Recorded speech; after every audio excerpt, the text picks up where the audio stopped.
সকালে রুটি পরোটা লুচির সঙ্গে যদি হেলদি টেস্টি কিছু সবজি খেতে চাও, একবার এই সবজিটা বানিয়ে দেখো।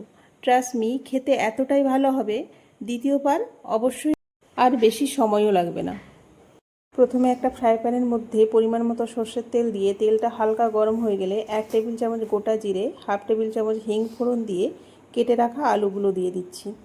দুটো মিডিয়াম সাইজের আলু নিয়েছি, আর আলুগুলো কিভাবে কেটেছি দেখতেই পাচ্ছ, খুব বেশি মোটা হবে না, তাহলে সেদ্ধ হতে দেরি হবে।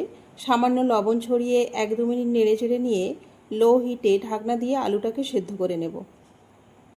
5 থেকে 7 মিনিট পর ঢাকনা খুলে দেখছি আলুটা প্রায় 30-40% সেদ্ধ হয়ে গিয়েছে। সামান্য নেড়েচেড়ে নিচ্ছি। এই সবজিটা আগে আমি বিনস দিয়ে বানিয়েছিলাম।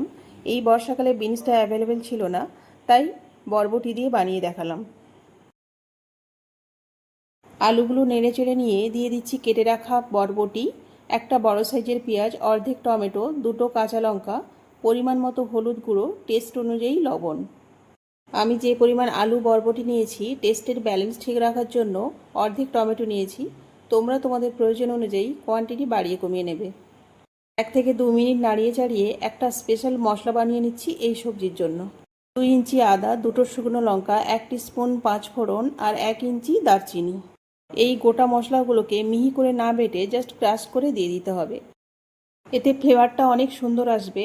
আর এই সবজির টেস্টটাকে বাড়ানোর জন্য দিয়ে দিলাম 2 টেবিল চামচ কোরানো নারকেল।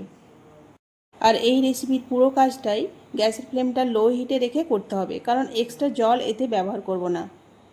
কোরানো নারকেল আর মশলাগুলো দিয়ে সুসেদ্ধ হওয়া পর্যন্ত এইভাবে নাড়িয়ে চাড়িয়ে নেব। ফুল রেসিপির কাজটা 15 থেকে 20 মিনিটের মধ্যে রেডি হলো।